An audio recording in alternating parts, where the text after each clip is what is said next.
24 degree છે. ભગવાનનું એસી ચાલુ છે.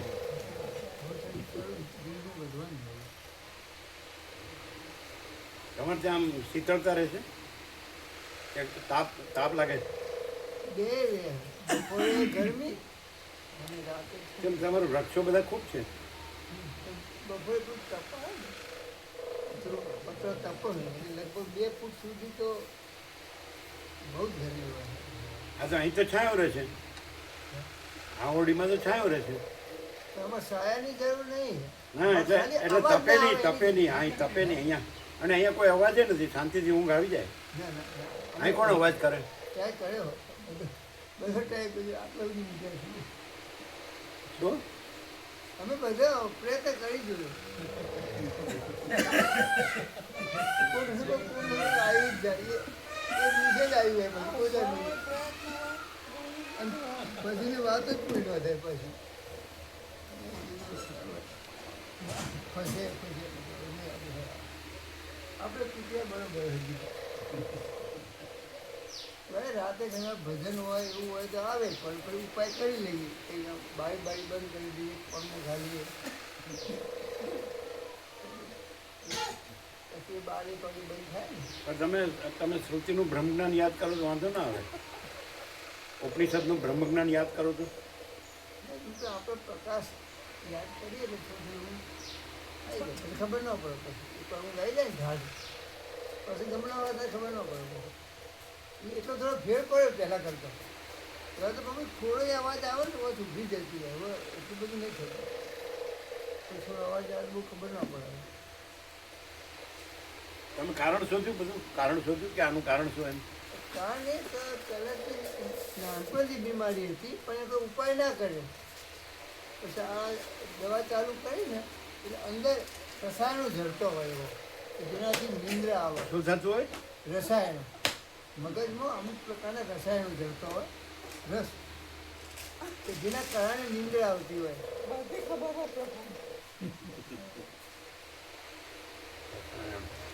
એટલે અમે એવું માનતા હતા કે આ દવા લેવાથી નુકસાન થાય, નુકસાન થાય, નુકસાન થાય, લીધી જ નહીં. એટલે મગજ પર બહુ ભાર પડે. પછી બહુ ભાર પડે. વિચાર વધતા જ જાય, વિચાર વધતા જ જાય, વિચાર વધતા જ જાય. વિચારવાની. હા, જો ઓળખી આમ કરો. વિચારવાળી ચિત્ત ભ્રમ. હવે ટેબલ આમ કરો.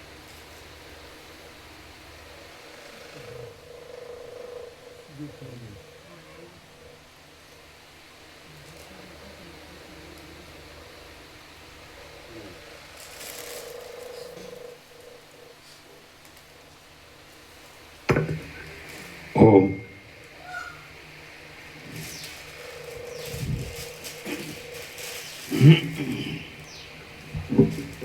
ઓમ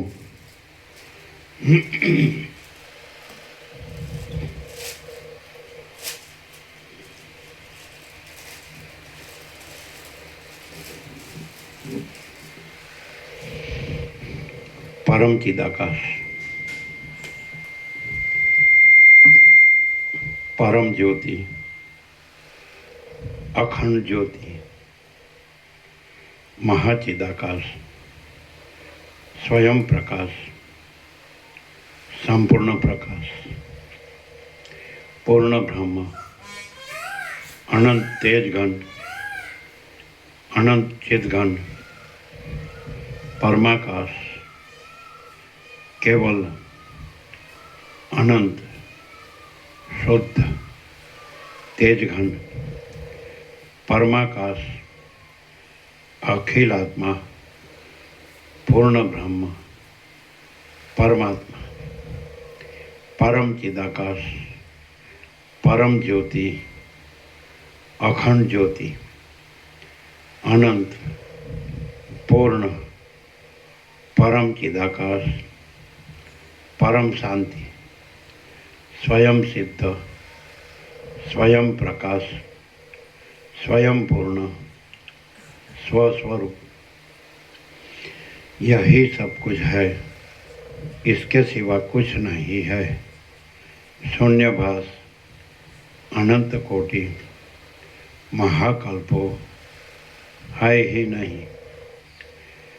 મહાચિદાકાશ, સ્વયં પ્રકાશ, સંપૂર્ણ પ્રકાશ, મહાચિદાકાશ જ્યોતિ, મહાતત્વ, મહાસામાન્ય, મહાચિદાકાશ જ્યોતિ, અનંત, અખંડ, અભેદ, મહાચિદાકાશ જ્યોતિ, મહાતત્વ, મહાસામાન્ય, મહાચિદાકાશ સ્વસંવેદ્ય, સહજ નિર્વિકલ્પ, મહાચિદાકાશ પરમ કૈવલ્ય, પરમ શાંતિ,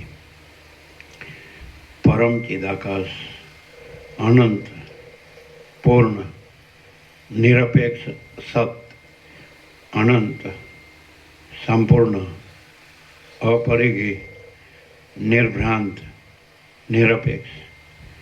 વશિષ્ઠ રામ સ્થિતિ પ્રકરણ રાઉન્ડ 40મો રાઉન્ડ.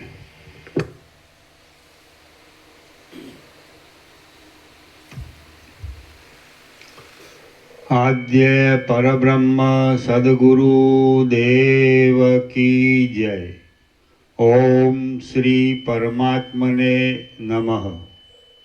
સદગ્રંથોમાં શિરોમણી શ્રી યોગ વાસિષ્ઠ મહારામાયણ સ્થિતિ પ્રકરણ સર્ગ 32મો, પેજ નંબર 468.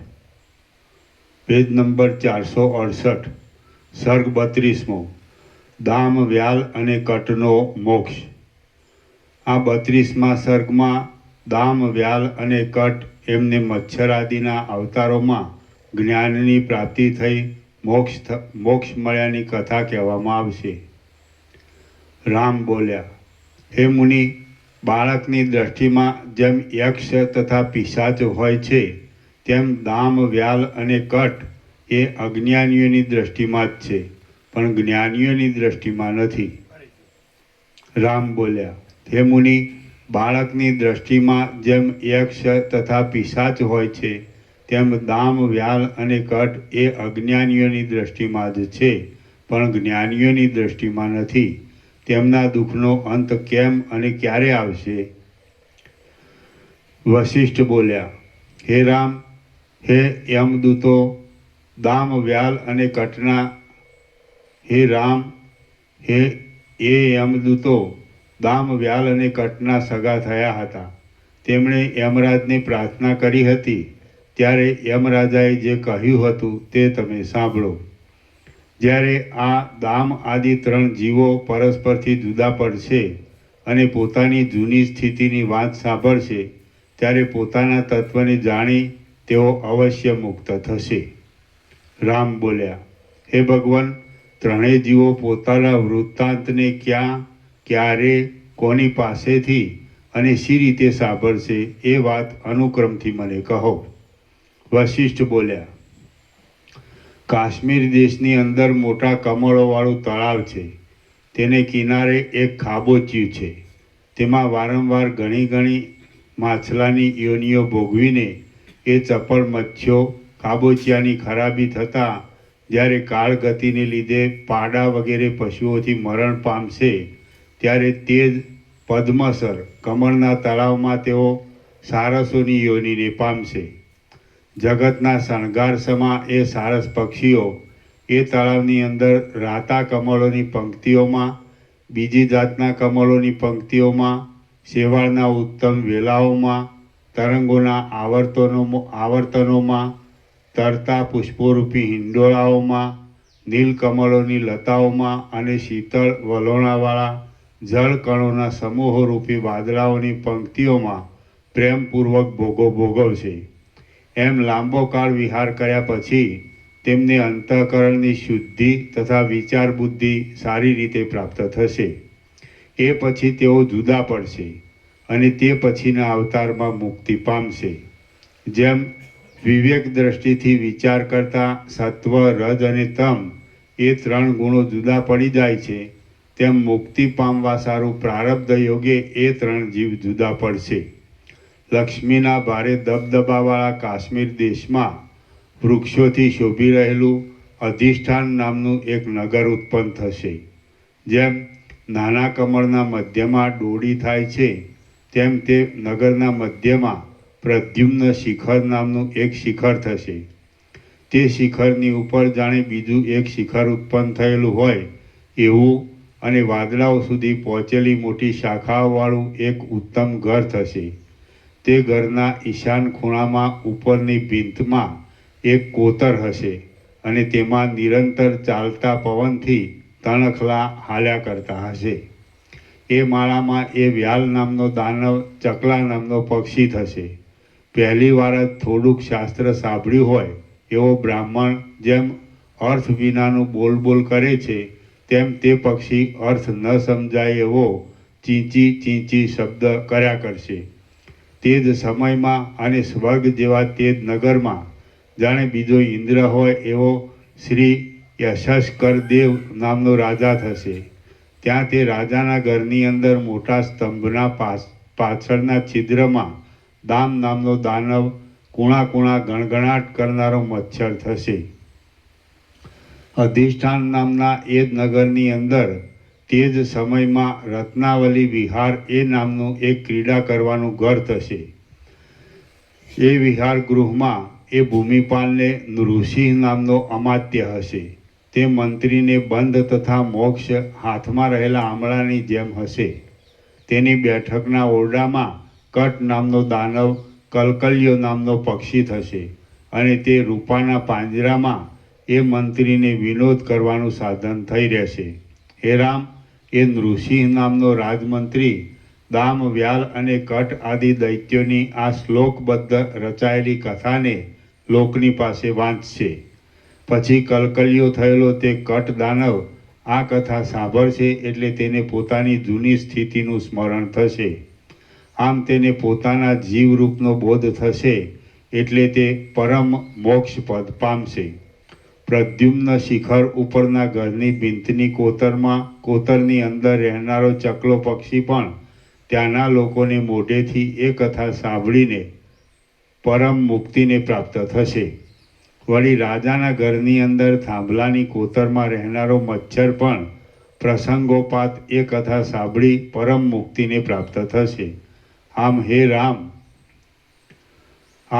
રામ, પ્રદ્યુમ્ન શિખરમાં રહેનારો ચકલો, રાજાના ઘરમાં રહેનારો મચ્છર અને મંત્રીના ઘરની અંદર રહેનારો કલકલિયો એ ત્રણેય જીવ આ રીતે મોક્ષ પામશે. દામ વ્યાલ અને કટનું આ સંપૂર્ણ આખ્યાન તમને કઈ સંભળાવ્યું.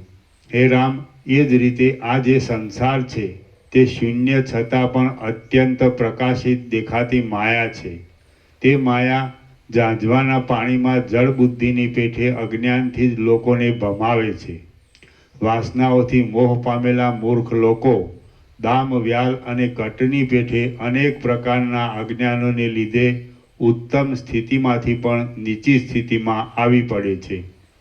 ભ્રમરના ચાળા માત્રથી મેરુ પર્વતના અને મંદ્રાચલના સ્થાનકોને પણ ચૂર્ણ કરી નાખવાની શક્તિ ક્યાં અને રાજાના ઘરની અંદર લાકડાના થાંભલાના કોતરમાં મચ્છરપણું ક્યાં? હાથની થપ્પડ માત્રથી સૂર્યબિંબને તથા ચંદ્રબિંબને પાડી નાખવાની શક્તિ ક્યાં અને પ્રદ્યુમ્ન શિખર ઉપરના ઘરની અંદર ભીંતના કોતરમાં ચકલાપણું ક્યાં? હાથમાં લીલા માત્રથી મેરુ પર્વતને તોડી લેવાની શક્તિ ક્યાં અને નૃસિંહ નામના મંત્રીના ઘરમાં કલકલિયાપણું ક્યાં? હે રામ, જે નિરંજન ચૈતન્ય છે તે જ પોતાના સ્વયં પ્રકાશરૂપપણાનો ત્યાગ નહીં કરતા રાજસ અહંકારથી રંગાઈ જવાનો દેહાદિક ખોટા રૂપને પણ હું છું એમ સમજે છે. હે રામ, જે નિરંજન ચૈતન્ય છે તે જ પોતાના સ્વયં પ્રકાશરૂપપણાનો ત્યાગ નહીં કરતા રાજસ અહંકારથી રંગાઈ જવાનો દેહાદિક ખોટા રૂપને પણ હું છું એમ સમજે છે. જીવ પોતાની જ વાસનારૂપ ભ્રાંતિને લીધે પોતે જાણે ચૈતન્ય સ્વરૂપથી ભિન્નપણું પામ્યો હોય એવો થાય છે. એ ભ્રાંતિ ઝાંઝવાના પાણીમાં જળબુદ્ધિની પેઠે અસત્ય છતાં પણ સત્ય જેવી પ્રતીત થાય છે. જો જેઓ શાસ્ત્રની રીતિ પ્રમાણે આ જે દ્રશ્ય છે તે સઘળું મિથ્યા જ છે એવો નિશ્ચય કરીને પોતાની અખંડાકાર બુદ્ધિથી પોતાના શાંત સ્વરૂપમાં જ રહે છે, તેઓ પરમાત્મામાં નિરંતર રહેલી એ બુદ્ધિ વડે સંસારરૂપી સમુદ્રને તરી જાય છે. જેઓ શાસ્ત્રની રીતિ પ્રમાણે આ જે દ્રશ્ય છે તે સઘળું મિથ્યા જ છે એવો નિશ્ચય કરીને પોતાની અખંડાકાર બુદ્ધિથી પોતાના શાંત સ્વરૂપમાં જ રહે છે, તેઓ પરમાત્મામાં નિરંતર રહેલી એ બુદ્ધિ વડે સંસારરૂપી સમુદ્રને તરી જાય છે. જેમ જળ નીચા માર્ગમાં જ જાય છે તેમ જે પુરુષો નાના પ્રકારના દુઃખોના વિકારોને આપનારા શુષ્ક તર્કવાળા મતોનો આશ્રય કરે છે તેઓ પોતાના જ લાભનો નાશ કરે છે.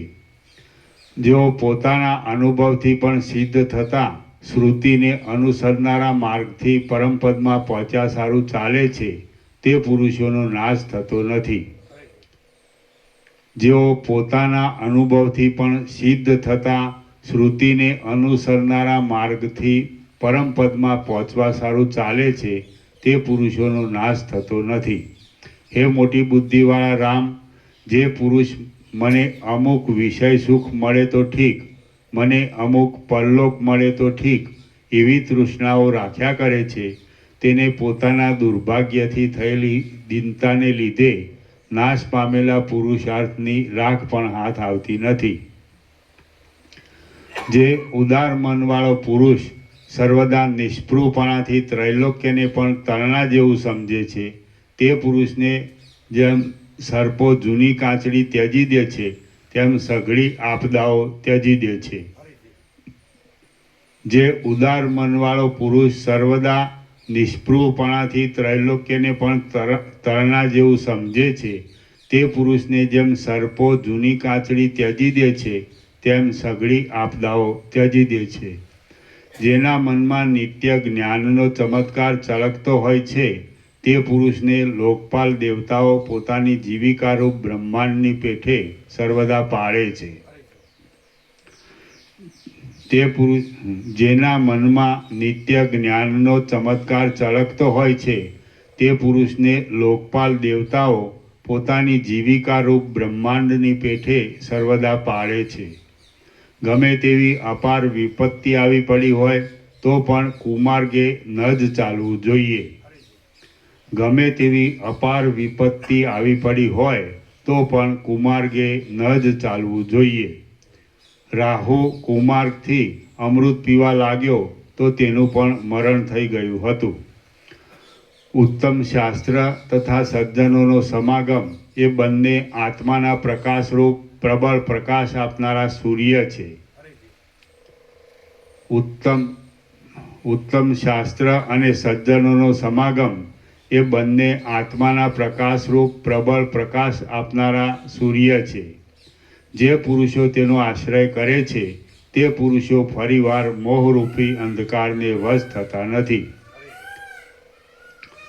જે પુરુષો તેનો આશ્રય કરે છે તે પુરુષો ફરીવાર મોહરૂપી અંધકારને વશ થતા નથી. જેઓએ વૈરાગ્ય આદિ સદ્ગુણોથી પોતાની કીર્તિ ફેલાવેલી હોય છે તે પુરુષોએ અણનમો પણ નમે છે. અણનમો જેઓએ વૈરાગ્ય આદિ સદ્ગુણોથી પોતાની કીર્તિ ફેલાવેલી હોય છે તે પુરુષોને અણનમો પણ નમે છે. તેમની સઘળી આપદાઓ ક્ષય પામે છે અને તેમને અક્ષય કલ્યાણની પ્રાપ્તિ થાય છે. તે પુરુષોને જેઓએ વૈરાગ્ય આદિ સદ્ગુણોથી પોતાની કીર્તિ ફેલાવેલી હોય છે તે પુરુષોને અણનમો પણ નમે છે. તેમની સઘળી આપદાઓ ક્ષય પામે છે અને તેમને અક્ષય કલ્યાણની પ્રાપ્તિ થાય છે. જેમને સદ્ગુણો મેળવવામાં અસંતોષ હોય છે, વેદાંત શાસ્ત્ર સાંભળવામાં રાગ હોય છે અને જેમને સત્ય બોલવાનું તથા બ્રહ્માનું અનુસંધાન કરવાનું વ્યસન હોય છે તેવો જ મનુષ્ય છે. જેમને સદ્ગુણો મેળવવામાં અસંતોષ હોય છે, વેદાંત શાસ્ત્ર સાંભળવામાં રાગ હોય છે અને જેમને સત્ય બોલવાનું તથા બ્રહ્મનું અનુસંધાન કરવાનું વ્યસન હોય છે તેઓ જ મનુષ્ય છે, બીજાઓ તો પશુ જ છે. જે મહાત્મા પુરુષો ક્ષીર સમુદ્રોના યશરૂપી ચંદ્રની ચાંદનીથી લોકોના હૃદયરૂપી કુમુદો પ્રફુલ્લિત થઈ રહ્યા હોય છે, તેમના શરીરમાં પરમાત્મા પ્રત્યક્ષ રીતે રહેલા છે એમ સમજવું. જે મહાત્મા પુરુષો રૂપી ક્ષીર સમુદ્રોના યશરૂપી ચંદ્રની ચાંદનીથી લોકોના હૃદયરૂપી કુમુદો પ્રફુલ્લિત થઈ રહ્યા હોય છે, તેમના શરીરમાં પરમાત્મા પ્રત્યક્ષ રીતે રહેલા છે એમ સમજવું. હે શ્રોતા લોકો, તમે અનાદિકાળથી થયેલા અનેક અવતારોમાં જે કાંઈ ભોગવવાનું છે તે સઘળું ભોગવી ચૂક્યા છો અને જે કાંઈ જોવાનું છે તે સઘળું જોઈ ચૂક્યા છો. તો હવે જન્મ મરણના પ્રવાહોમાં ગોથા ખાવા સારું ભોગોનો લોભ શા માટે રાખો છો? હવે તો તમે પોતપોતાના અધિકાર પ્રમાણે, શાસ્ત્રની પદ્ધતિ પ્રમાણે, મહાત્માઓએ ચલાવેલા સંપ્રદાય પ્રમાણે તેમજ જ્ઞાનની સ્થિતિના ક્રમ પ્રમાણે વર્તો અને તમે મનમાંથી ખોટી ભોગજાળની વાસનાને છોડી દો. તમારા સદ્ગુણોને સ્વર્ગલોક પર્યંત પ્રખ્યાત કરો, એટલે તમારી કીર્તિ વધે અને સજ્જનો વાહ વાહ કરે. કીર્તિ અને સજ્જનોમાં વાહવા મૃત્યુમાંથી બચાવે છે, પણ વિષયો મૃત્યુમાંથી કદી બચાવતા નથી. જે પુરુષોની ચંદ્ર જેવી ધવલ કીર્તિને સિદ્ધ લોકોની સ્ત્રીઓ સર્વ પ્રદેશોમાં વ્યાપ્ત થનારા ગાયનોથી ગાય છે, તે પુરુષો જીવે છે અને બીજા પુરુષો તો જીવતા છતાં મોવેલા સમજવા. પરમ પુરુષાર્થ ઉપર ધ્યાન આપી ધીરજ રાખી યત્નપૂર્વક શાસ્ત્ર પ્રમાણે આચરણ કરનારા કયા પુરુષને સિદ્ધિ ન થાય? શાસ્ત્ર પ્રમાણે ચાલનાર પુરુષે ફળની સિદ્ધિની ઉતાવળ કરવી જોઈએ નહીં. જે ફળ લાંબે કાળે પાકે તે ફળ બહુ પુષ્ટ થાય છે. શોક, ભય, પરિશ્રમ, ગર્વ અને ઉતાવળને છોડી દઈને તમે શાસ્ત્ર પ્રમાણે વ્યવહાર કરો. તમે ઘણા સંજોગોમાં પડ્યા છો. ઇન્દ્રિયોરૂપી ફાંસીથી મરવા જેવો તમારો જીવ થયો છે, તો તે હવે સંસારોરૂપી જૂની ઊંડી ખાડોમાં દુઃખી ન થાય એમ કરો. હવે પછી ફરીવાર એક અધમ યોનિમાંથી બીજી અધમ યોનિમાં જવું પડે અને બીજી અધમ યોનિમાંથી ત્રીજી અધમ યોનિમાં જવું પડે એમ કરો નહીં. સજાવેલા બાણોની સેંકડો પંક્તિઓથી જેમ હાથીઓ કપાઈ જતા હોય તેવા સંગ્રામમાં પણ આ શાસ્ત્ર આપદાઓનું નિવારણ કરે એવું છે. તેનો તમે અવશ્ય વિચાર કરો. આ સંસાર દાવાનળથી તપી રહેલા દુર્ગંધી કાદવ જેવો છે. તેમાં તમે વારંવાર દુઃખી થતા વૃદ્ધ દેડકાની જેમ તુચ્છ જીવનની આશાને છોડી દો. હૃદયમાંથી ભોગની વાસનાને દૂર કરો. હે આર્ય લોકો, ધનની રકમ એકઠી કરવાથી શું વળવાનું છે? ધનની તૃષ્ણાને છોડી દઈને તમે શાસ્ત્રનો વિચાર કરો. સર્વ પદાર્થોમાં આ બ્રહ્મ છે, આ બ્રહ્મ છે એવી ભાવના કરીને બ્રહ્મનો જ વિચાર કરો. પશુઓની પેઠે કોઈ નીચ લોકોની પ્રેરણાથી ચાલો નહીં. ધન આદિની તૃષ્ણારૂપ ગાઢ અને લાંબી એવી મોટી નિદ્રા કંગાળપણું આપનારી છે. પરિણામે તે દુર્ભાગ્યપણું કરનારી છે અને સારા ફળથી રહિત છે. તેને તમે ત્યજી દો અને જાગ્રત થાઓ. જેમ સુકાતા જતા ખાબોચિયામાં વૃદ્ધ કાચબો આળસુ થઈને પડ્યો રહે છે, તેમ તમે આ સંસારમાં આળસુ થઈને પડ્યા રહો નહીં, પણ જરાની અને મરણની શાંતિને માટે ઉદ્યમમાં મચા રહો. અર્થ ધન અર્થની સંપત્તિથી અનર્થ થાય છે. ભોગના સમૂહથી સંસારરૂપી રોગ ઉત્પન્ન થાય છે અને સઘળી સંપત્તિઓ એક જાતની વિપત્તિઓ છે.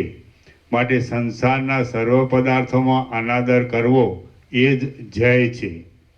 વ્યવહારને જાણનારા પુરુષોનો વિચાર મેળવી લોકોની પદ્ધતિથી વિરુદ્ધ નહીં પડતા અને શાસ્ત્રની રીતિને અનુસરતા ઉદ્યમથી તમે શુભ ફળ મેળવવાની ગોઠવણ કરો. જે પુરુષ સદાચારથી શુદ્ધ રીતે ચાલે છે, વૃત્તિને નિર્મળ રાખે છે અને સંસારના સુખરૂપ ફળને આપનારી પણ પરિણામે દુઃખ આપનારી પદ્ધતિઓની લાલચને રાખતો નથી, તે પુરુષના આયુષ્ય, યશ, ગુણો અને લક્ષ્મી વસંતમાં થયેલી લતાઓની પેટે સારા ફળોને સારું જ પ્રફુલ્લિત થાય છે.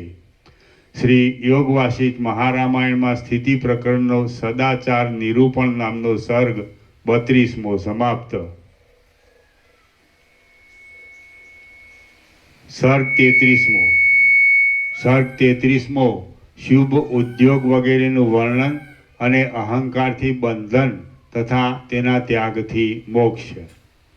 આ 33મા સર્ગમાં શુભ ઉદ્યોગના મહિમાનો, સજ્જનોના મહિમાનો, સારા શાસ્ત્રોના મહિમાનો, અહંકારથી બંધન થવાની અને અહંકારનો ત્યાગ કરવાથી મુક્તિ થવાનું વિસ્તારથી વર્ણન કરવામાં આવશે.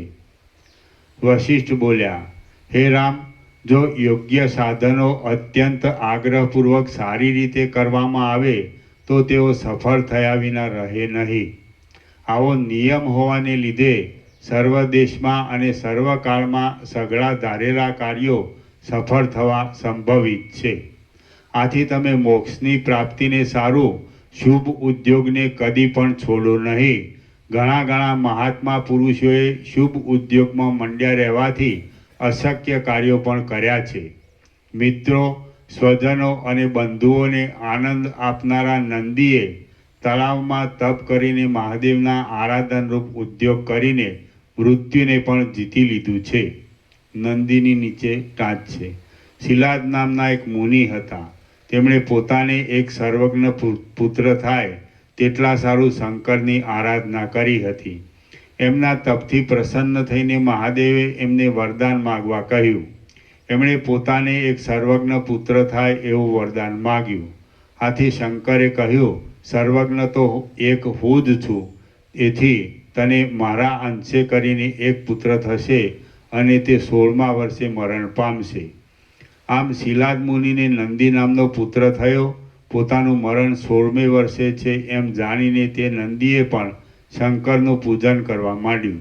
હવે તે 16મે વર્ષે શંકરનું પૂજન કરતો હતો તેવામાં મૃત્યુએ તેને પાસ વડે બાંધવા માંડ્યો. એટલે શંકરે પ્રકટ થઈ મૃત્યુને ડાબે પગે લાત મારી મૃત્યુ પાસો ભેદી નાખ્યા અને નંદીને અજરા અમર કરી પોતાના સેવક તરીકે સ્થાપ્યો. મિત્રો, સ્વજનો અને બંધુઓને આનંદ આપનારા નંદીએ તળાવમાં તપ કરીને મહાદેવના આરાધનરૂપ ઉદ્યોગ કરીને મૃત્યુને પણ જીતી લીધું છે. ઉદ્યોગને લીધે સૈન્યોથી તથા ધનોથી સંપન્ન થયેલા બળીરાજા આદિ દૈત્યો જેમ હાથીઓ કમળના સમૂહોને કચરી નાખે છે, તેમ સઘળા ઉત્કર્ષવાળા દેવોને પણ કચરી નાખ્યા હતા. જેમ બ્રહ્મા સૃષ્ટિ કરે તેમ મરુત રાજાના યજ્ઞમાં મહર્ષિ સંવર્તે તપના પ્રભાવથી દેવતાઓ તથા દૈત્યો સહિત નવી સૃષ્ટિ કરી હતી. મરુત રાજાને નીચે ટાંચ છે. મરુત રાજાના યજ્ઞમાં ઇન્દ્રે વિઘ્ન કર્યું હતું, તેથી મહર્ષિ સંવર્તે નવી સૃષ્ટિ ઉત્પન્ન કરીને તે યજ્ઞ પૂરો કર્યો હતો. જેમ બ્રહ્મા સૃષ્ટિ કરે તેમ મરુત રાજાના યજ્ઞમાં મહર્ષિ સંવર્તે તપના પ્રભાવથી દેવતાઓ તથા દૈત્યો સહિત નવી સૃષ્ટિ કરી હતી. વિશ્વામિત્રે વારંવાર સગડાઓના કરતાં અત્યંત અધિક તપ કરીને બ્રહ્મર્ષિપણું પણ મેળવ્યું છે અને તે બીજા ક્ષત્રિયોને મળવું બહુ કઠિન છે. દુર્ભાગી ઉપમન્યુના નીચે ટાંચ છે. ઉપમન્યુના પિતાની સ્થિતિ અત્યંત ગરીબ હતી. બીજા બાળકોને દૂધ પીતા જોઈ ઉપમન્યુએ પણ માની આગળ દૂધ માટે રડવા માંડ્યું. આથી માતાએ એ બાળકને પટાવવા માટે એને લોટ ભેળવેલું પાણી આપ્યું. ઉપમન્યુને આની ખબર પડી એટલે તેણે તપ કર્યું અને શંકરની સ્તુતિ કરી. તેથી શંકર પ્રસન્ન થયા અને તેમણે તેને ક્ષીરસાગરને તટે નિવાસ આપ્યો.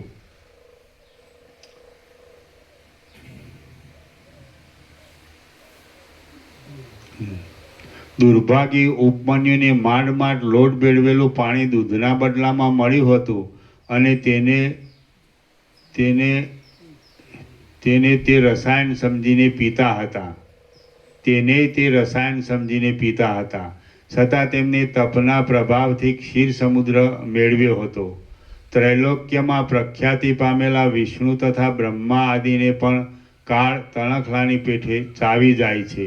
છતાં શ્વેત નામના મુનિએ તેને ભક્તિથી અને અત્યંત દ્રઢતાથી જીતી લીધો હતો. સાવિત્રી રાજકુમાર સત્યવાનની સ્ત્રી હતી અને યમરાજ તેના પતિને લઈ જતા હતા ત્યારે તે પતિની પાછળ ગઈ અને સ્તુતિ આદિથી તથા યુક્તિ ભરેલા વચનોથી યમરાજને વશ કરીને તેણે પોતાના પતિને યમના હાથમાંથી છોડાવીને જીવતો કર્યો હતો. શાસ્ત્રમાં કહેલા શુભ ઉદ્યોગમાંનો એક પણ ઉદ્યોગ એવો નથી કે જેનું ફળ ન મળે. એટલા માટે તમારે અંતઃકરણમાં વિચાર કરીને ઉદ્યોગથી સર્વોત્તમ મુક્તિપદ મેળવવું જોઈએ. સુખ દુઃખ તથા જન્મ આદિ દશાઓરૂપ સઘળી ભ્રાંતિઓનું મૂળ કાપી નાખે એવું તો એક આત્મજ્ઞાન જ છે. સુખ દુઃખ તથા જન્મ આદિ દશાઓરૂપ સઘળી ભ્રાંતિઓનું મૂળ કાપી નાખે એવું તો એક આત્મજ્ઞાન જ છે. માટે તેને સારું તમે પ્રબળ પ્રયત્ન કરો. આપદાઓમાં નાખવા માંગતી ભોગોની લાલચોનો નાશ કરવા સારું વિષયોમાં દોષ દ્રષ્ટિ કરવાની ગોઠવણો શોધવી જોઈએ.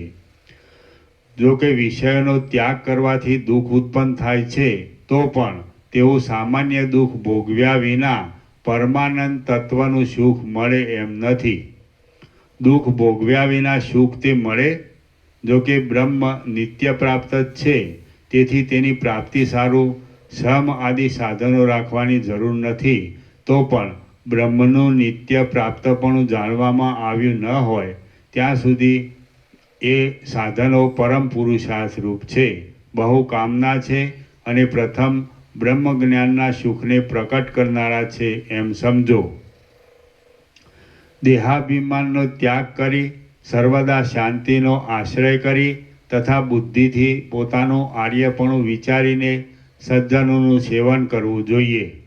સજ્જનોના સેવન વિના તપો તીર્થો કે શાસ્ત્રોથી સંસારરૂપી સમુદ્રમાંથી પાર ઉતરવાના કામમાં જય મેળવી શકાય એમ નથી. જેને દિવસે દિવસે લોભ મોહ તથા રોષ ઓછા થતા જતા હોય અને જે શાસ્ત્ર પ્રમાણે પોતાના કાર્ય કરતો હોય તેને સજ્જન જાણવો. જેને દિવસે દિવસે લોભ મોહ તથા રોષ ઓછા થતા જતા હોય અને જે શાસ્ત્ર પ્રમાણે પોતાના કાર્ય કરતો હોય તેને સજ્જન જાણવો.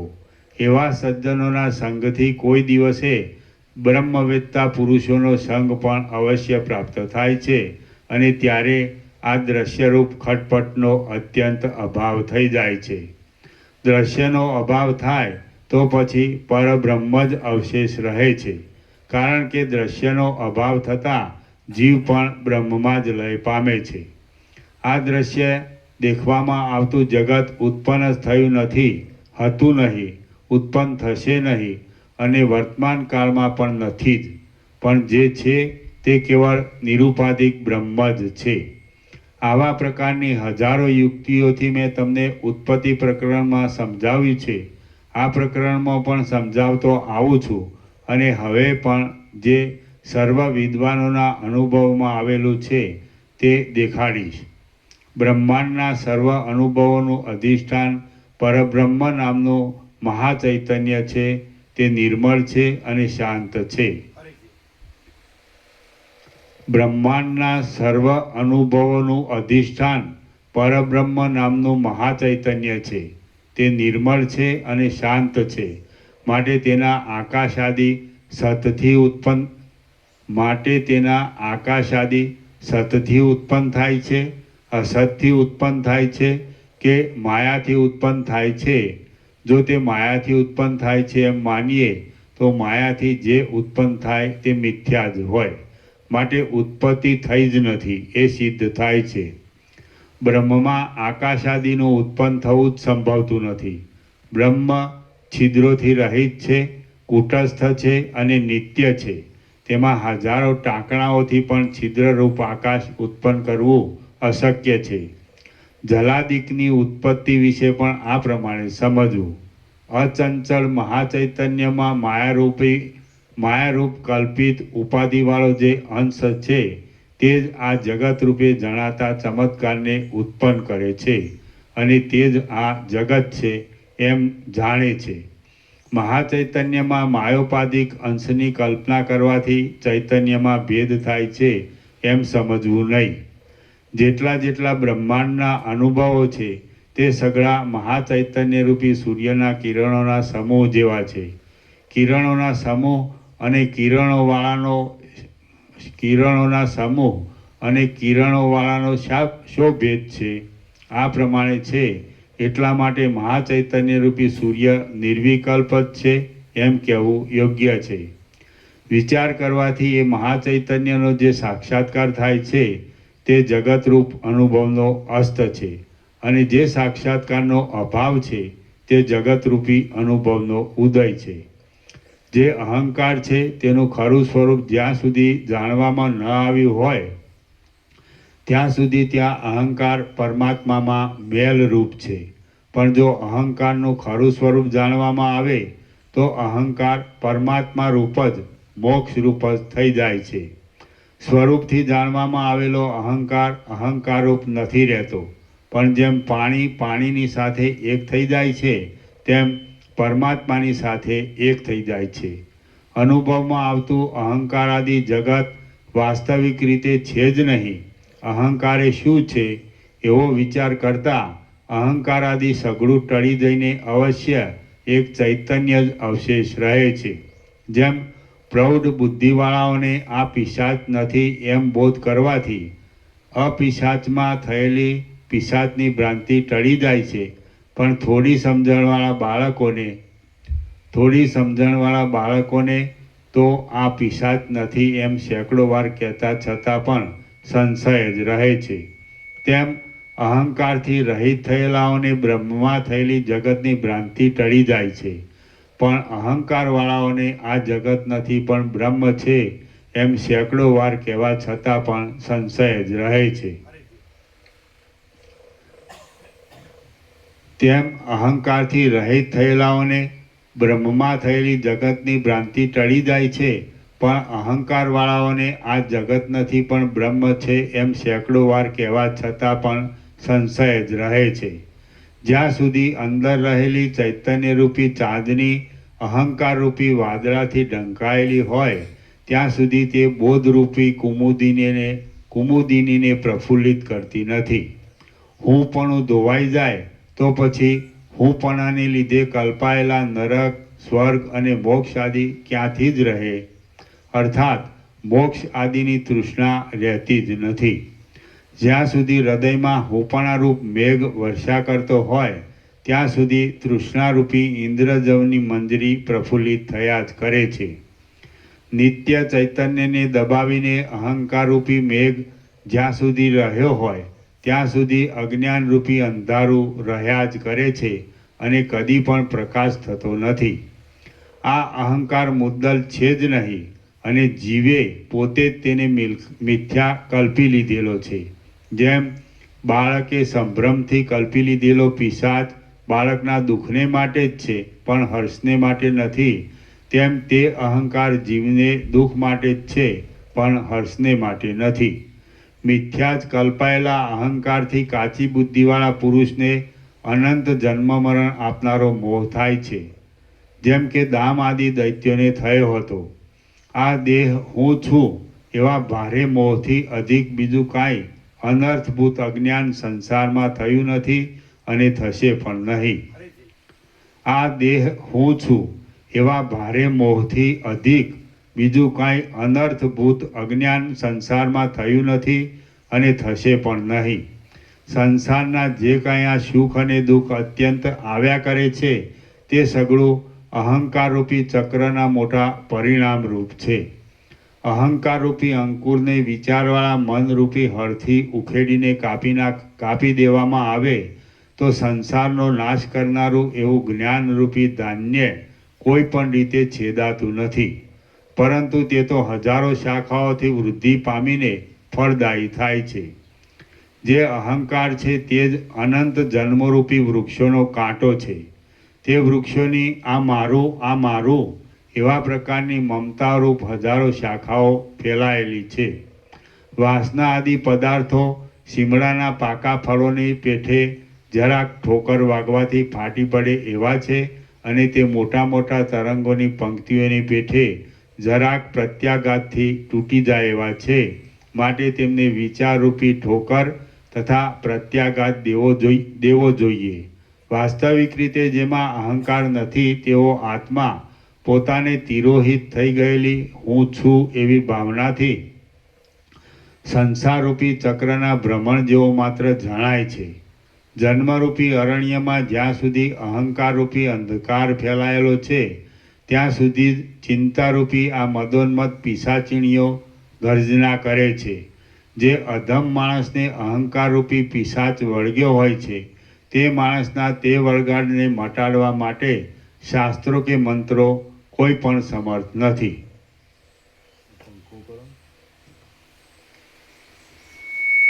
રામ બોલ્યા, હે બ્રહ્મન, એ અહંકાર કયા ઉપાયથી ન વધે એ વિશે મને કહો, એટલે મને સંસારરૂપી ભયની શાંતિ થાય.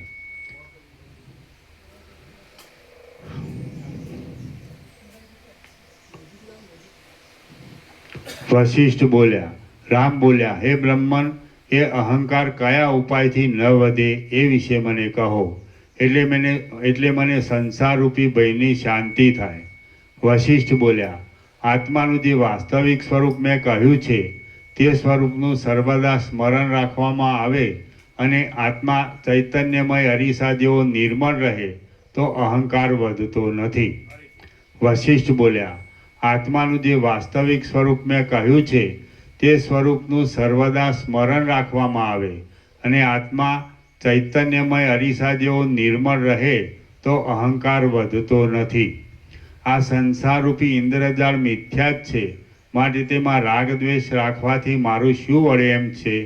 એ રીતનું મનમાં જો અનુસંધાન રાખવામાં આવે તો અહંકાર વધતો નથી. આ સંસારરૂપી ઇન્દ્રજાળ મિથ્યા જ છે, માટે તેમાં રાગ દ્વેષ રાખવાથી મારું શું વળે એમ છે. એ રીતનું મનમાં જો અનુસંધાન રાખવામાં આવે તો અહંકાર વધતો નથી. અહંકાર પણ નથી, દ્રશ્યોના વિલાસો પણ નથી એવા વિચારની જેના મનમાં સ્થિતિ થઈ હોય એ પુરુષનો વ્યવહાર શાંત થવાને લીધે અહંકાર વધતો નથી. આ હું છું અને આ જગત છે એવા બે વિચારો શત્રુ મિત્ર આદિને ઉત્પન્ન કરનારા છે. તેમનો ક્ષય થાય અને સર્વત્ર ચોખ્ખી સમતા પ્રાપ્ત થાય તો અહંકાર વધતો નથી. દ્રષ્ટા, દર્શન અને દ્રશ્ય ઇત્યાદિ ત્રિપુટીઓ આ લેવું અને આ છોડી દેવું એવા પ્રકારની ભ્રાંતિઓને ઉત્પન્ન કરનારી છે. તેમનો ક્ષય થાય અને સર્વત્ર ચોખ્ખી સમતા પ્રાપ્ત થાય તો અહંકાર વધતો નથી.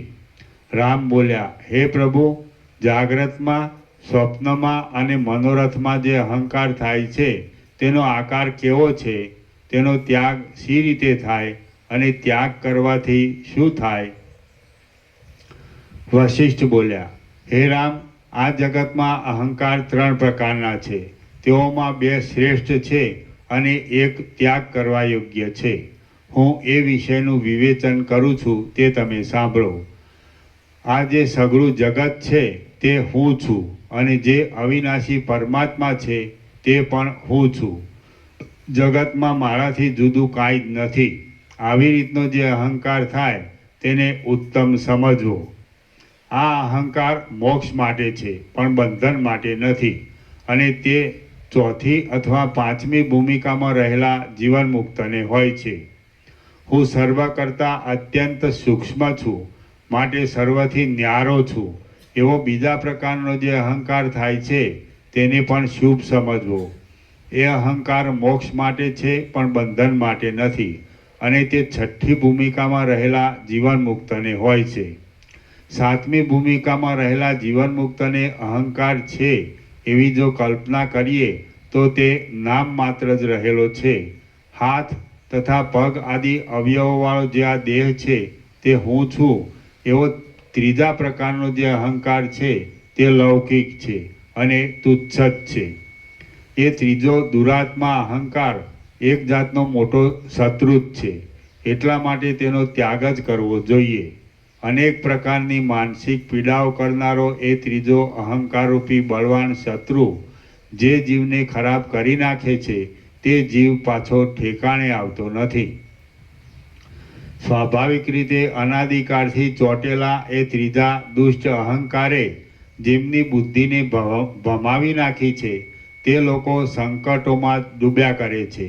પહેલાં બેમોના ગમે તે અહંકારવાળો જીવ મહાત્મા કહેવાય છે અને મુક્તિ પામે છે, પણ ત્રીજા લૌકિક અહંકારવાળો જીવ તો દ્રઢ રીતે સંસારમાં જ ગોથા ખાયા કરે છે. પહેલાં બે અહંકારનો અંગીકાર કરી હું દેહ નથી એવો નિર્ણય કરીને ત્રીજા લૌકિક અહંકારનો ત્યાગ કરવો એમ પૂર્વના વિદ્વાનોનો સિદ્ધાંત છે. એટલા માટે પહેલાં બે અહંકારનો અંગીકાર કરી ત્રીજા દુઃખદાયી લૌકિક અહંકારનો ત્યાગ જ કરવો યોગ્ય છે. દામ, વ્યાલ અને કટ એ ત્રણ દૈત્યો ત્રીજા લૌકિક અહંકારથી એવી દશાને પામ્યા હતા કે તે દશાની વાતો કરતાં પણ ખેદ ઉત્પન્ન થાય છે. રામ બોલ્યા, હે બ્રહ્મન, ચિત્તમાંથી એ ત્રીજા લૌકિક અહંકારનો ત્યાગ કરીને પુરુષ કેવી રીતે વર્તે તો તે પોતાના હિતને પ્રાપ્ત થાય? વશિષ્ઠ બોલ્યા, લૌકિક અહંકાર ત્યાગ કરવા યોગ્ય છે અને દુઃખદાયી છે. તેનો ત્યાગ કરીને પુરુષ જેમ જેમ ગુરુ સેવા આદિ શુભ સાધનોમાં તત્પર રહે છે તેમ તેમ તેને પરમ પદ સમીપમાં આવતું જાય છે. પુરુષ જો પહેલા અહંકારની અને બીજા અહંકારની ભાવના કરીને રહે છે તો ઊંચા પદને પ્રાપ્ત થાય છે અને તેમને પણ છોડી દઈ સઘળા અહંકારોથી રહિત રહે છે તો તે પુરુષ પરમ પદને પામે છે. હે રામ, આવા વિચાર રાખી પરમાનંદના બોધને માટે સર્વદા સઘળા યત્નો કરીને છેલ્લા દુષ્ટ લૌકિક અહંકાર કૌંસમાં હું દેહ છું એવા અહંકારનો તો અવશ્ય ત્યાગ કરવો જોઈએ. એ પાપી દુષ્ટ અહંકાર તો શરીરમાં રહેલો એક જાતનો રોગ છે. તેનો ત્યાગ કરવો એ જ મોટું કલ્યાણ છે અને એ જ પરમપદ પામવાનું સાધન છે. વિચારના બળથી એ લૌકિક સ્થૂળ અહંકારનો ત્યાગ કરીને માણસ બેસી રહે અથવા વ્યવહાર કરે તો પણ તેનું અધઃપતન કૌંસમાં નિસ્થિતિમાં પડવું પડતું નથી. હે મહાબુદ્ધિમાન, જેમ સારી પેઠે તૃપ્તિ પામેલા પુરુષને ઝેરથી સંયુક્ત થયેલા રસો પ્રિય લાગતા નથી, તેમ જેનો અહંકાર ક્ષીણ થઈ ગયો હોય એવા જીવને રોગ જેવા દુઃખદાયી ભોગો પ્રિય લાગતા નથી. ભોગો ઉપર પ્રેમ ન રહે ત્યારે પુરુષને મોક્ષરૂપ કલ્યાણ સમીપમાં આવે છે. કારણ કે મનના અંધકારરૂપ અહંકાર ક્ષીણ થાય પછી બીજું કલ્યાણને રોકે એવું કશું જ પ્રતિબંધક રહેતું નથી કે જેને લીધે શ્રેયનો વિઘાત થાય. હે રામ, અહંકારના અનુસંધાનનો ત્યાગ કરવાથી, ધીરજથી અને શ્રવણાદિકના પ્રયત્નથી સંસારરૂપ સમુદ્ર તરાય છે. જે પુરુષ જે સઘળું છે તે હું જ છું અને એમ હોવાથી સઘળું મારું જ છે એવા વિચારથી હું દેહાદિક નથી અને દેહાદિકના સંબંધમાં જે કાંઈ છે તે મારું નથી એવો નિશ્ચય રાખે છે તથા ઉપર કહેલા આત્માના ઉત્તમ બોધને મનમાં દ્રઢ રીતે ઠસાવે છે તે મહાત્મા પુરુષ અનુક્રમથી સાતમી ભૂમિકામાં સ્થિતિ પામે છે અને અંતે વિદેહ કૈવલ્યને પામે છે. શ્રી યોગ વાસિષ્ઠ મહારામાયણમાં સ્થિતિ પ્રકરણનો અહંકાર વિચાર નામનો સર્ગ 33મો સમાપ્ત. સર્ગ 34મો. વિષ્ણુએ સંબરાસુરને માર્યો અને વાસના રહિત 3 દૈત્યોનો મોક્ષ. આ 34મા સર્ગમાં ભીમ, ભાસ અને દ્રઢ એ નામના આ દૈત્યોએ પીડેલા દેવતાઓની પ્રાર્થના ઉપરથી વિષ્ણુએ સંબરાસુરને માર્યો અને વાસના વગરના ભીમ આદિ 3 દૈત્યો મુક્ત થયા એ કથા કહેવામાં આવશે. વશિષ્ઠ બોલ્યા, હે રામ, જેમ શરદ ઋતુમાં તૂટેલી મર્યાદાવાળું વાદળાઓનું સઘળું મંડળ આકાશમાંથી ભ્રષ્ટ થઈને નષ્ટ થઈ જાય છે, તેમ તૂટેલી મર્યાદાવાળું સમ્રાસુરનું સઘળું સૈન્ય આકાશમાંથી પડી નષ્ટ થઈ ગયું. પછી દામ આદિ દૈત્યો સમ્રાસુરની પાસેથી જતા રહ્યા. એટલે મેરુ પર્વતના જેવી સંપત્તિવાળા સમ્રાસુરના નગરમાં જે વૃત્તાંત બન્યું તે હું તમને કહું છું, તે તમે સાંભળો.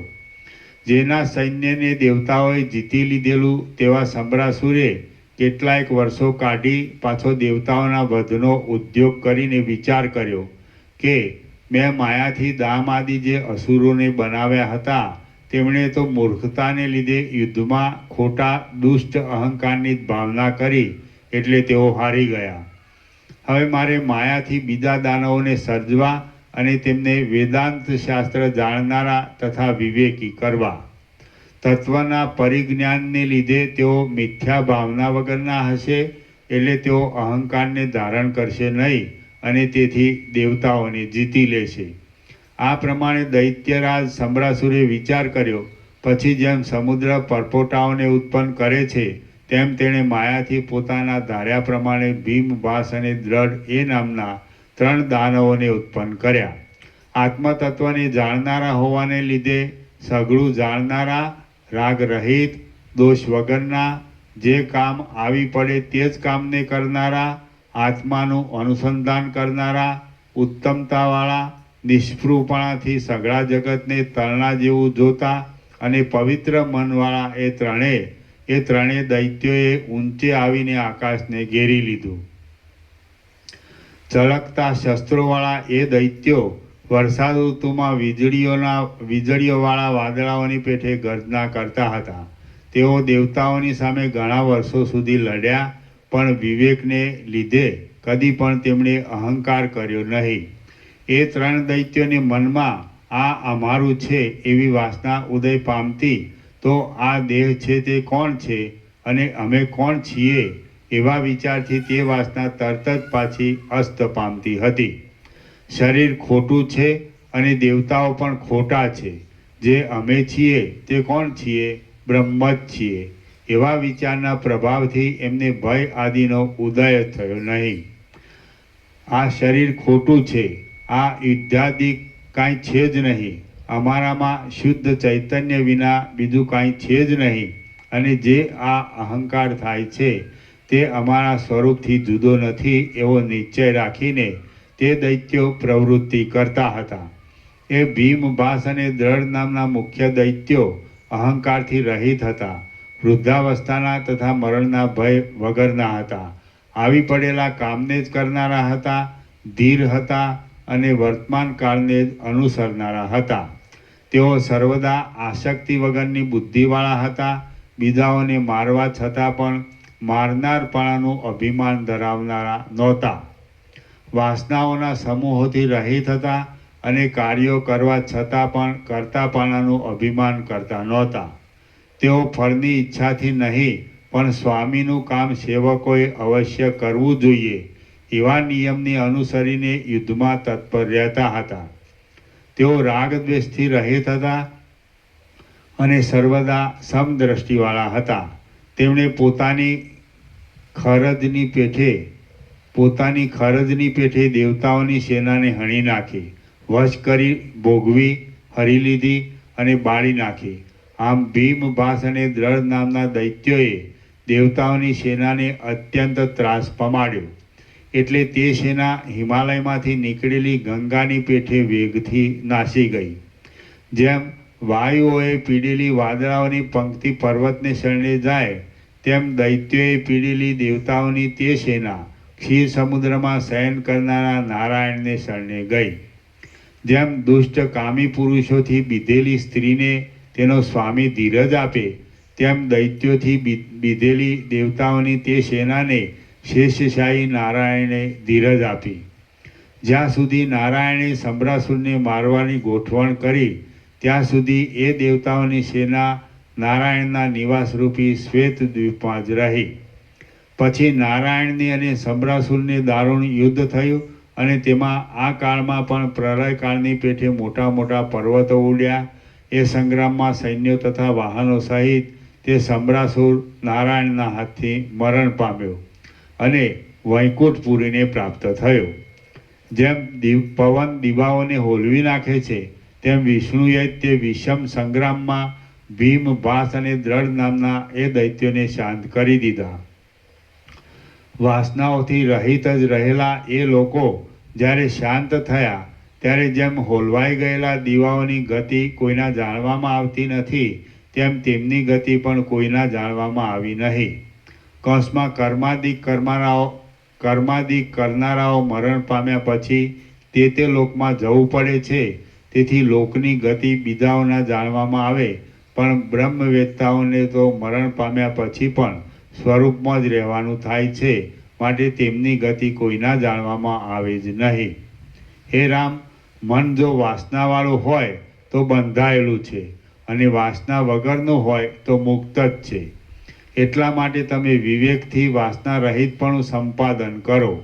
સાચા સ્વરૂપ ચૈતન્યનું સારી પેઠે અવલોકન કરવાથી વાસના ક્ષય પામે છે અને વાસનાનો નાશ થતાં ચિત્ત દીવાની પેઠે નાશ પામે છે. પરિપૂર્ણ ને વાસ્તવિક સત્ય એવો ચૈતન્યાત્મા આ જે દ્રશ્યની ભાવના કરે છે તે દ્રશ્ય કાંઈ પણ સાચું નથી અને ભાવના પણ સાચી નથી એમ વિચાર કરીને ચિન્માત્રનું દર્શન કરવું એ જ યોગ્ય અવલોકન છે. આ જે સગળું જગત છે તે આત્મા જ છે, માટે કોણ, ક્યાં અને કોની ભાવના કરે? જે ભાવના કહેવાય છે તે મુદ્દલ છે જ નહીં એમ જે વિચારવું તે યોગ્ય અવલોકન છે. વાસનાઓનો અર્થ ચિત્ત અને ચિત્તનો અર્થ એ સઘળું સત્ય વિચારથી જેમાં લીન થાય છે તે પરમપદ છે. વાસનાઓથી ઘેરાયેલું ચિત્ત સંસારમાં રહેલું છે અને તે જ જો વાસનાઓથી રહિત થાય છે તો જીવન મુક્ત કહેવાય છે. ચિત્ત ખોટા ભૂતની પેઠે ઉદય પામીને ઘટપટ આદિ અનેક આકારો ગ્રહણ કર્યા કરે છે, માટે તેને તરત જ શાંત કરવું જોઈએ. હે રામ, જેમ દામ, વ્યાલ અને કટનું ચિત્ત દેહાત્મ ભાવે પરિણામ પામ્યું હતું, તેમ તમારું ચિત્ત દેહાત્મ ભાવે પરિણામ ન પામો. પણ જેમ ભીમ, ભાસ અને દ્રઢનું ચિત્ત બ્રહ્માત્મ ભાવે પરિણામ પામ્યું હતું, તેમ તમારું ચિત્ત અવિચળ બ્રહ્માત્મ ભાવે પરિણામ પામો. હે રામ, મારા પિતા બ્રહ્માએ મને પૂર્વે કહ્યું હતું કે તને દામ, વ્યાલ અને કટની પદ્ધતિ પ્રાપ્ત ન થાઓ. તમે અત્યંત બુદ્ધિમાન શિષ્ય છો, એટલે તમને પણ હું એ જ ભલામણ કરું છું કે તમે દામ, વ્યાલ અને કટની પદ્ધતિને પ્રાપ્ત ન થાઓ, પરંતુ હે નિર્દોષ રામ, તમે સર્વદા ભીમ, ભાસ અને દ્રઢની પદ્ધતિને ધારણ કરજો. હે રામ, એ પ્રમાણે વ્યવહાર કરવાથી વ્યવહારોમાં આસક્તિ થતી નથી અને તેથી તત્વબોધરૂપ ઐશ્વર્યની પ્રાપ્તિ થાય છે. ત્યારે અપાર સુખ દુઃખોની સાંકળોવાળી અને અનેક જન્મોમાં તાપ આપવાને સારું જ પ્રાપ્ત થયેલી એવી આ સંસારની પદવીનો પોતાના મૂળ અજ્ઞાન સહિત સમૂળ નાશ થઈ જાય છે. શ્રી યોગ વાસિષ્ઠ મહારામાયણમાં સ્થિતિ પ્રકરણનો દામ, વ્યાલ, કટોપાખ્યાન સમાપ્તિ નામનો સર્ગ 34મો સમાપ્ત. સર્ગ 35મો વાસના ત્યાગનું નિરૂપણ. આ 35મા સર્ગમાં સત્સંગ, વિવેક, આત્મબોધ અને સમાધિથી સંયુક્ત વિષય વાસનાના ત્યાગનું નિરૂપણ કરવામાં આવશે. વશિષ્ઠ બોલ્યા, હે રામ, જે સાધુ પુરુષોએ અવિદ્યાના પ્રબળ વિલાસોથી વિષયોમાં ઉન્મુખ થનારા પોતાના મનને જીત્યું હોય છે તેમને મહાસુર સમજવા અને સઘળા સુર પુરુષો કરતાં ઉત્કૃષ્ટ સમજવા. આ સંસાર દુઃખરૂપ છે અને સઘળા ઉપદ્રવોને આપનારો છે. તેને ટાળવાને માટે પોતાના મનનો નિગ્રહ કરવો એ જ એક ઉપાય છે. હે રામ, હવે હું જ્ઞાનનું સર્વસ્વ કહું છું તે સાંભળો અને તે સાંભળ્યા પછી મનમાં ઘૂંટી રાખો. ભોગોની ઈચ્છા એ જ બંધ છે અને તે ઈચ્છાનો ત્યાગ એ જ મોક્ષ છે. એમ કહેવાય છે. બીજા શાસ્ત્રોની રચનાઓ જોવાનું કાંઈ પ્રયોજન નથી. તમે માત્ર એટલું જ કરો કે આ સંસારમાં જે કાંઈ મીઠું લાગે છે તેને ઝેર જેવું અને અગ્નિ જેવું સમજો. તમે માત્ર એટલું જ કરો કે આ સંસારમાં જે કાંઈ મીઠું લાગે છે તેને ઝેર જેવું અને અગ્નિ જેવું સમજો. વિષયનો ત્યાગ કરવો બહુ વિષમ છે તો પણ વારંવાર વિચાર કરીને પ્રથમ તો તેમનો ત્યાગ જ કરવો જોઈએ. ત્યાગ કરીને સહનશક્તિનો અભ્યાસ કર્યા પછી અનુક્રમે તેમનું ગ્રહણ કરીએ તો પણ પરિણામ બગડતું નથી. કાંટાવાળા ઝાડોના બીજથી પથરાયેલી પૃથ્વી જેમ કાંટાઓના સમૂહને ઉત્પન્ન કરે છે તેમ વાસનાઓથી ઘેરાયેલી બુદ્ધિ રાગદ્વેષ આદિ ઘણા દોષોને ઉત્પન્ન કરે છે. જેમાં વાસનાઓની જાળ ન લાગી હોય અને જેણે રાગદ્વેષ પાછા ભૂતકાળમાં દીઠા ન હોય તેવી બુદ્ધિ ચંચળપણાથી રહિત થઈને ધીરે ધીરે ઉત્તમ શાંતિને પ્રાપ્ત થાય છે. જેમ શ્રેષ્ઠ બીજવાળી પૃથ્વી કદી પણ ગ્લાનિ નહીં પામનારા સારા ગુણોવાળા અને ફળ દેનારા સુંદર અંકુરોને સમયસર ઉત્પન્ન કરે છે, તેમ સારી મતિ કદી પણ ગ્લાનિ નહીં પામનારા શાંતિ આદિ સારા ગુણોવાળા અને મોક્ષરૂપ ફળ આપનારા સમાધિ આદિ શુભ અંકુરોને સર્વદા ઉત્પન્ન કરે છે. જ્યારે દયા તથા ક્ષમા આદિ સદ્ગુણોના અનુસંધાનથી પ્રસન્નતા પ્રાપ્ત થાય છે, ખોટી સમજણરૂપ ગાઢ મેઘ ધીરે ધીરે શાંત થાય છે, શુક્લ પક્ષના ચંદ્રની પેઠે સૌજન્ય વૃદ્ધિ પામે છે, આકાશમાં પ્રસરતા સૂર્યના તેજની જેમ જ્યારે હૃદયમાં પવિત્ર વિવેક ફેલાય છે. પોલા વાસમાં ટિપ્પણી છે. રત્નશાસ્ત્રમાં કહ્યું છે કે મોટા હાથીઓ, ગંધ, સુવર, શંખ, છીપ, માછલા અને પોલા વાસ એ બધા મોતીની ઉત્પત્તિના સ્થાનકો છે. એ બધામાં પણ વિશેષ ભાગ છીપોની અંદર જ ઝાઝા મોતી ઉત્પન્ન થાય છે.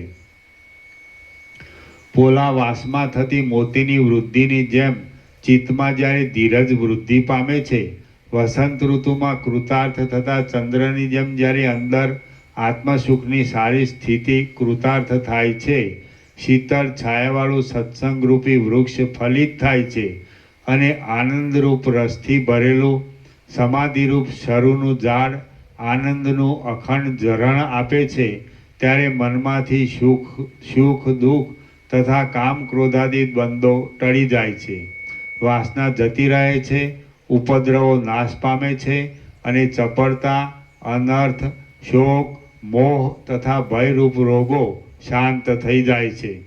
ત્યારે શાસ્ત્રોના અર્થો સંબંધી સંદેહો ક્ષીણ થઈ જાય છે, વિષયો ભોગવવાની સઘળી ઉત્કંઠાઓ ઓસરી જાય છે, કલ્પનાઓની જાળ દૂર થઈ જાય છે, મોહ ભાગી જાય છે અને લેપ ખસી જાય છે. ત્યારે પ્રવૃત્તિમાં ઉન્મુખપણું ટળી જાય છે, નિંદા આદિ દુર્ગુણો નષ્ટ થાય છે, ચિંતાઓ અસ્ત પામી જાય છે, પ્રવૃત્તિ જતી રહે છે, શોકરૂપી ઝાકળ શાંત થઈ જાય છે, આસક્તિ ઉડી જાય છે અને અભિમાનરૂપ ગાંઠ તૂટી જાય છે. આ સમયમાં મન સંદેહરૂપી પોતાના કુપુત્રોની સાથે, મનોરથરૂપી શાખાઓની સાથે, તૃષ્ણારૂપી સ્ત્રીની સાથે અને વાસનારૂપી પાંજરાની સાથે પોતે પણ નષ્ટ થાય છે અને આત્માના જીવનમુક્તરૂપ પરમ પુરુષાર્થને સાધી આપે છે. મન પ્રથમ પોતાને પુષ્ટિ આપનારી શુભાશુભ અને શત્રુ મિત્ર આદિ વિકલ્પોવાળી કલ્પનાઓને છોડી દે છે અને તે પછી જેમ એ વિકલ્પોને ઉત્પન્ન કરવામાં હું સમર્થ છું તેમ તેમનો નિગ્રહ કરવામાં પણ સમર્થ છું એમ વિચારીને પોતાના દેહાકારપણાને પણ તરણાની પેઠે છોડી દે છે. મનનો જે ઉદય તે જ જીવની પડતી દશા છે અને મનનો જે નાશ તે જ જીવની ચડતી દશા છે. જ્ઞાનીનું મન નાશ પામે છે અને અજ્ઞાનીનું મન વધ્યા કરે છે. પર્વતોનું જે મંડળ દેખાય છે તે મન જ છે, જે આકાશ છે તે મન જ છે, જે દેવ છે તે મન જ છે, જે મિત્ર છે તે મન જ છે, જે શત્રુ છે તે મન જ છે અને જે કાંઈ આ સઘળું જગત છે તે પણ મન જ છે. ચૈતન્યને પોતાના સ્વરૂપનું વિસ્મરણ થાય છે ત્યારે વિકલ્પોથી મેલી અને સંસારમાં લાગુ પડનારી જે વાસના થાય છે તે જ મનનું સ્વરૂપ છે. એ વાસના જ સંસાર પ્રાપ્ત કરાવનારી છે. કાંઈક વિકલ્પની વાસનાથી મેલું થયેલું જે બ્રહ્મ તે જ જીવ કહેવાય છે, અથવા વાસનાના પ્રવેશથી પરિચ્છેદ પામેલા ચૈતન્યની જે એક જાતની સ્થિતિ તે જ જીવ કહેવાય છે. દેહમાં પડેલો દેહને જ આત્મા માનતો અને પોતાના સ્વરૂપને ભૂલી ગયેલો જે જીવ છે તે જ જ્યારે હજારો વિકલ્પોથી મોહ પામવાને લીધે પોતાનું સુખ સ્વભાવપણું હરાઈ જતાં વધારે નિસાર થઈ જાય છે ત્યારે તેને જ અંદર રહેલું મન છે એમ કલ્પી લેવામાં આવે છે. જે આત્મા છે તે વાસ્તવિક રીતે સંસારી પુરુષ નથી, શરીરરૂપ પણ નથી અને રુધિરરૂપ પણ નથી. શરીર આદિ સઘળું જડ છે અને આત્મા તો આકાશની પેઠે નિર્લેપ છે. જેમ કેળના સ્તંભને ફાડી જોતા તેમાં છોતરાઓ સિવાય બીજું કાંઈ જ દેખાતું નથી, તેમ શરીરના ટુકડે કરી જોતા તેમાંથી રુધિર વગેરે સિવાય બીજું કાંઈ દેખાતું જ નથી. માટે શરીર જડ જ છે. જે જીવ છે તે જ મન છે અને તે મન જ્યારે દેહાકાર પામે છે ત્યારે માણસ કહેવાય છે.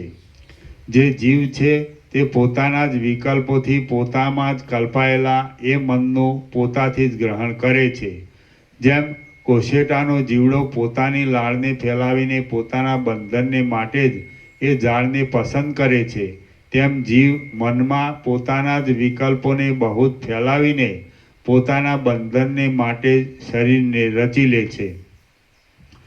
જેમ અંકુર બીજા પ્રદેશમાં અને બીજા કાળમાં પાંદડાપાળાનું ગ્રહણ કરે છે, તેમ જીવ આ દેહને છોડીને બીજા પ્રદેશમાં અને બીજા કાળમાં બીજા શરીરનું ગ્રહણ કરે છે. માટે જીવ દેહરૂપ નથી. મનમાં જેવી વાસનાઓ હોય છે તેવી વાસનાઓ પ્રમાણે મન બીજા શરીરનું ગ્રહણ કરે છે.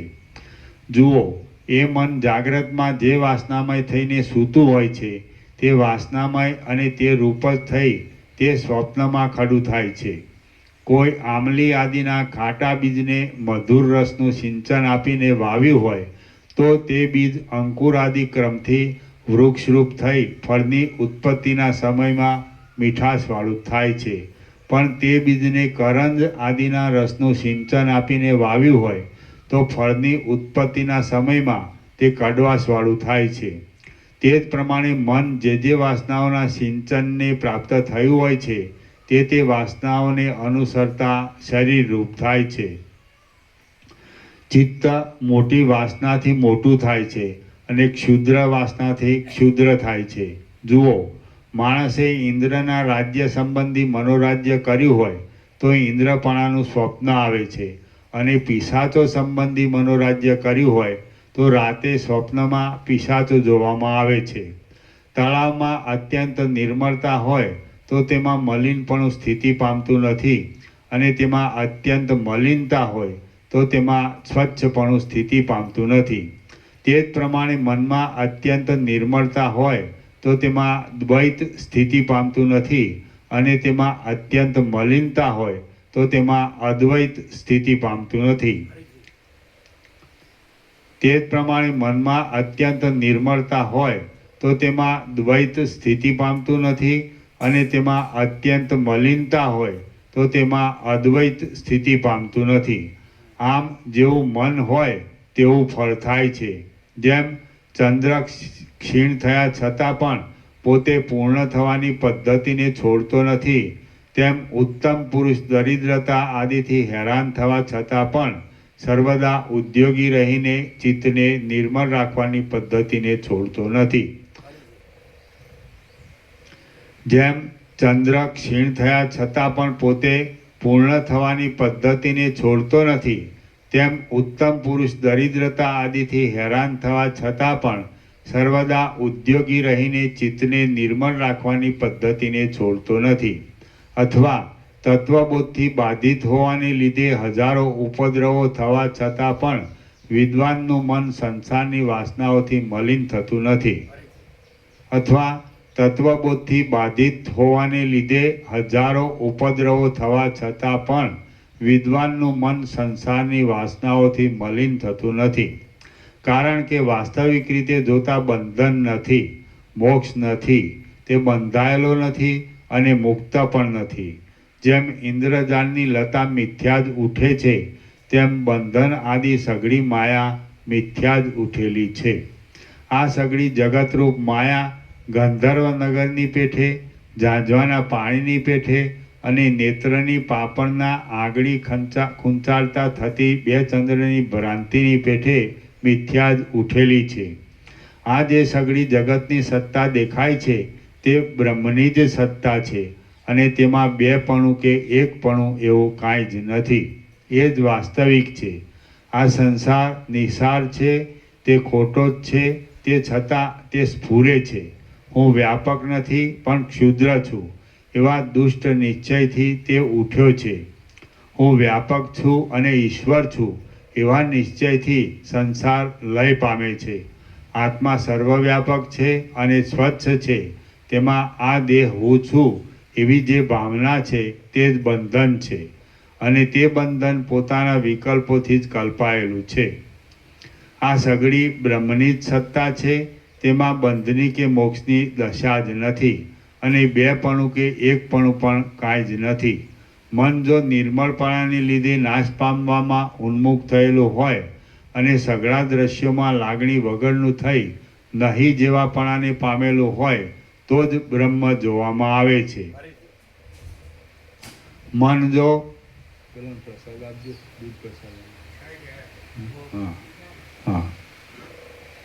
મન જો નિર્મળપણાને લીધે નાશ પામવામાં ઉન્મુખ થયેલું હોય અને સઘળા દ્રશ્યોમાં લાગણી વગરનું થઈ નહીં જેવાપણાને પામેલું હોય તો જ બ્રહ્મ જોવામાં આવે છે.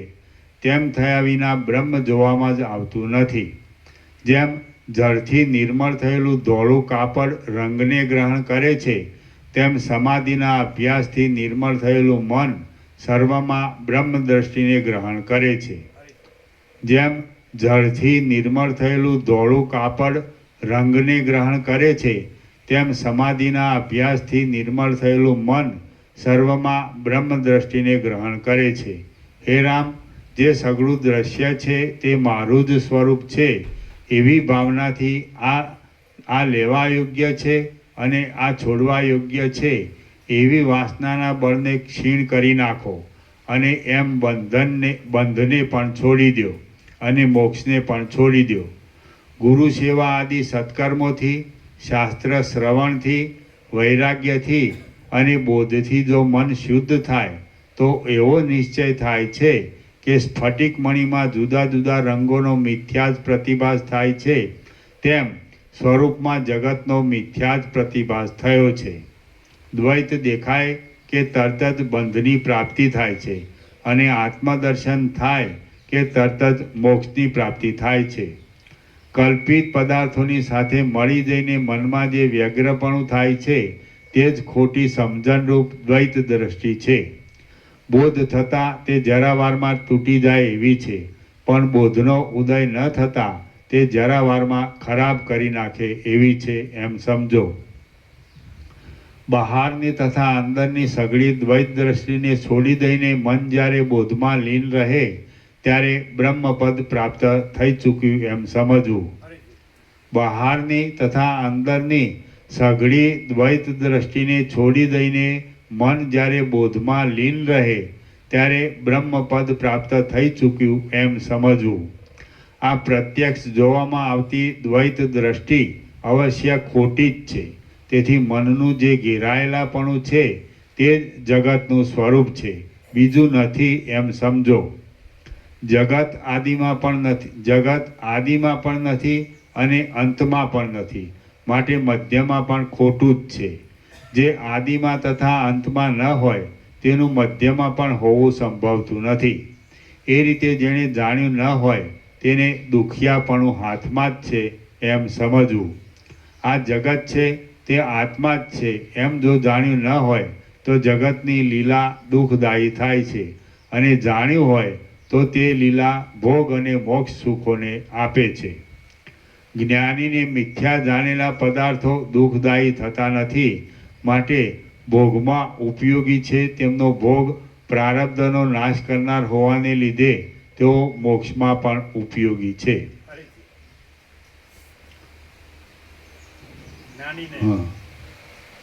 જ્ઞાનીને મિથ્યા જાણેલા પદાર્થો દુઃખદાયી થતા નથી, માટે ભોગમાં ઉપયોગી છે. તેમનો ભોગ પ્રારબ્ધનો નાશ કરનાર હોવાને લીધે તેઓ મોક્ષમાં પણ ઉપયોગી છે.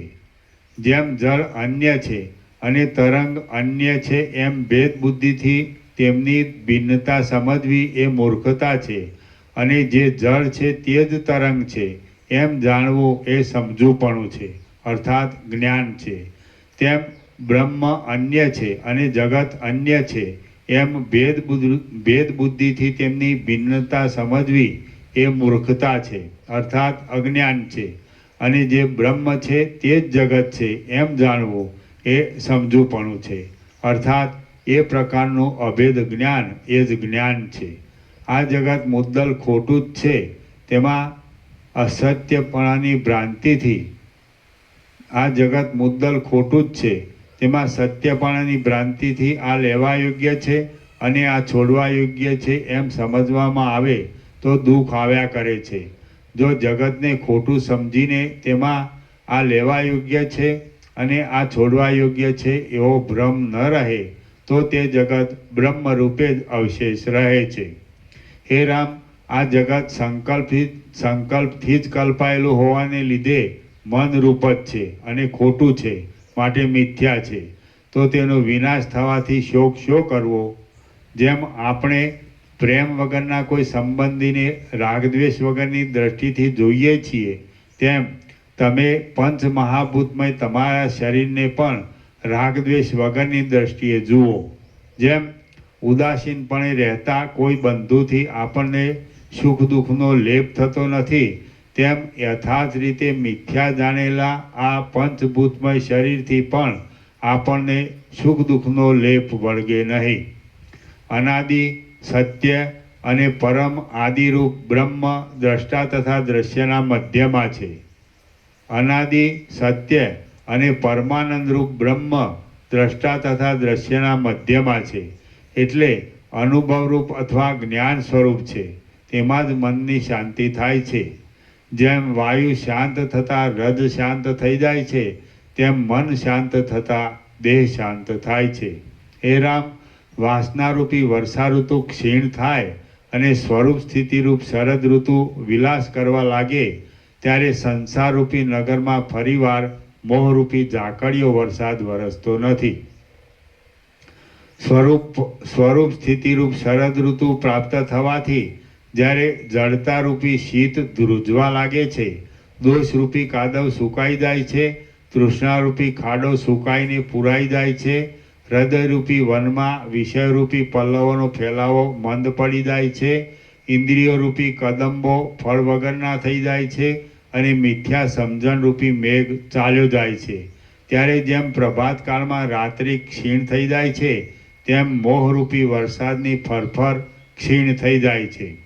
ત્યારે જડતારૂપી ટાઢ મંત્રથી હણાયેલા ઝેરની પેઠે ક્યાંય જતી રહે છે, ત્યારે દેહરૂપી પર્વતમાં ભયોરૂપી ક્ષુદ્ર નદીઓ અત્યંત બંધ પડી જાય છે, અને આશારૂપી પાંખોવાળા સંકલ્પોરૂપી મોટા મયુરો નાચતા નથી. ત્યારે જ્ઞાનરૂપી આકાશ અત્યંત નિર્મળ થઈ જાય છે, અને પ્રબળ ઉદયવાળો જીવરૂપી સૂર્ય પોતાના સાચા સ્વચ્છ સ્વરૂપથી અત્યંત શોભે છે. ત્યારે મોહના સમૂહરૂપી વાદળાઓથી મુક્ત થઈને અત્યંત નકરી થયેલી તેમજ રજોગુણ અને ધૂળના દોષોથી રહિત થયેલી આશાઓરૂપી છોટી દિશાઓ સમાધિ આદિ સમયમાં ઘણી શોભે છે. ત્યારે નિર્મળ તથા આનંદરૂપ પ્રફુલ્લિતપણું પામેલું ચિત્તરૂપી કાસડાનું ફૂલ અત્યંત શોભે છે, અને સઘળી દિશાઓને શીતળ કરનારી વિચારરૂપી ચાંદની હૃદયરૂપી આકાશમાં પ્રકાશી રહે છે. ત્યારે સારી પેઠે સ્વચ્છ થયેલી વિવેકરૂપી પૃથ્વી સર્વ પ્રકારની સગવડોને જણાવનારા તથા પરમ આનંદને આપનારા આત્માના બોધરૂપી ધાન્યથી સફળ થાય છે. ત્યારે પર્વતોના તથા વનોના મોટા વિસ્તારો સહિત સઘળું ત્રૈલોક્ય આત્મારૂપી સૂર્યના પ્રકાશથી સુંદર, સ્વચ્છ કરતાં પણ સ્વચ્છ અને તાપથી રહિત થયેલા ચિદાભાસરૂપી શીતળ છાયાવાળું થઈ જાય છે. આ સમયમાં હા ચિદાભાસ લખીએ, આ સર કેટલો બાકી છે? થોડુંક જ છે તો.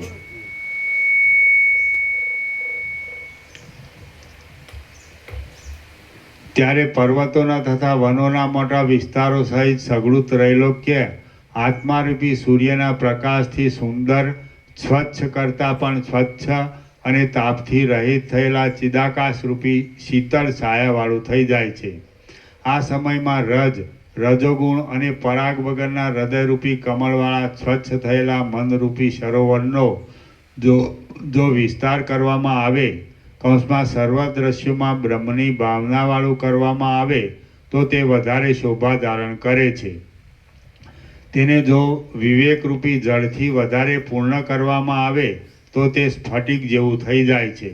પછી હૃદયરૂપી કમળના કોષમાં રજ નહીં રહેવાથી ચપળ થયેલો દેહાભિમાનરૂપી મલિન ભ્રમર પાછો ન જ દેખાય એવી રીતે પાછો ક્યાંય જતો રહે છે. આ પ્રમાણે થાય છે ત્યારે પોતાના દેહરૂપી નગરનો રાજા એવો તે જ્ઞાની પુરુષ સંકોચ વગરનો, સર્વવ્યાપક, સર્વનો નિયંતા, વાસનાઓથી રહિત અને શાંત મનવાળો થાય છે. ત્યારે પોતાના દેહરૂપી નગરનો રાજા એવો તે જ્ઞાની પુરુષ સંકોચ વગરનો, સર્વવ્યાપક, સર્વનો નિયંતા, વાસનાઓથી રહિત અને શાંત મનવાળો થાય છે. આમ દોષોનો ત્યાગ કરી ધીરજ ભરેલી બુદ્ધિવાળો થયેલો, સંસાર સંબંધી સઘળી ગતિઓને જન્મ મરણના પ્રવાહવાળી હોવાને લીધે સ્વાદ વગરની જોતો અને વિચારથી આત્મતત્વરૂપી દીવો પામેલો તે પુરુષ પોતાનું મન અત્યંત ગળાઈ જતા સઘળા સંતાપોથી રહિત થાય છે અને દેહરૂપી નગરમાં વિલાસ કરે છે. શ્રી યોગ વાસિષ્ઠ મહારામાયણમાં સ્થિતિ પ્રકરણનો ઉપશમ વર્ણન નામનો સર્ગ 35મો સમાપ્ત. ઓમ ઓમ ઓમ. સ્થિતિ પ્રકરણ ઉપશમ વર્ણન નામનો સર્ગ. હા, પ્રસાદ આપી દો. આજે આવ્યા છે, આજે આવ્યા એને લાડુ પ્રસાદ આપો. અને પેલું નિત્ય દર્શન વચનામૃત આપો.